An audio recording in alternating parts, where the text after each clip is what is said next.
নমস্কার। খুব খারাপ লাগছে গতকাল যে রায়দান হলো তা নিয়ে ভাবতে। দেখুন, মানে 5,000 মানুষের জন্য গোটা প্যানেলটা বাতিল হয়ে গেল। মানে আমার অনেক বন্ধু এমনও আছে যারা খুব সৎভাবে জব পেয়েছিল, কিন্তু আজ তারা চাকরি হারা। মানে একের পাপে 10-এর মৃত্যু হলো। যাই হোক, এখন উপায়টা কি? আমি সমস্ত কিছু ভিডিও, মানে সমস্ত কিছু বিষয় নিয়ে রাত্রিবেলা ভিডিও বানাবো। আজকে শুনতে একটু অসুবিধা হবে, আজকে আমি মাইকটি আনতে ভুলে গেছি। খুব খারাপ লাগছে, দুঃখ লাগছে তার জন্য। এবং নতুনরা কি এসএসসি বসতে পারবে? মানে এই যে নতুন একটা যে 3 মাসের মধ্যে সিলেকশন প্রসেস শুরু করতে বললো, তো সেখানে কি নতুনরা বসতে পারবে? 2016-তে যারা পরীক্ষা দিয়েছিল তারা বসতে পারবে? এই নিয়ে একটা ভিডিও বানাবো আমি আজকে রাত্রিবেলা। তো প্রত্যেককে বলবো যে একটু প্লিজ ওয়েট করুন।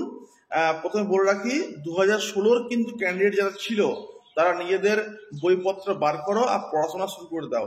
2016 সালে যারা সে সময় এসএলএসটি দিয়েছিলেন কিন্তু জব হয়তো পাননি, ওদেরকে বলবো যে তোমরা পড়াশোনা শুরু করে দাও। আর যারা নতুন, যারা আর কি এসএসসি জন্য খাটাখাটি করছো কিন্তু 9 বছর ধরে তারা একবারও চান্স পাওনি, তারা তারা কি বুঝতে পারবে? এই নিয়ে রাত্রিবেলা ভিডিও বানাবো।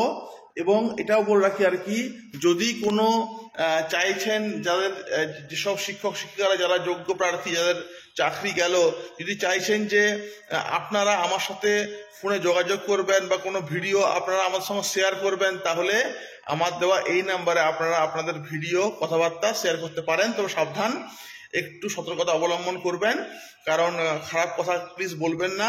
আপনারও মন খারাপ, আমাদেরও কিন্তু অতটাই মন খারাপ।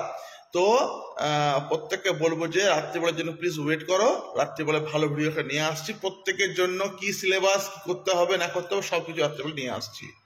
ভালো লাগলে লাইক করবে, সাবস্ক্রাইব করবে, সঙ্গে থাকো বিএস একাডেমির সাথে।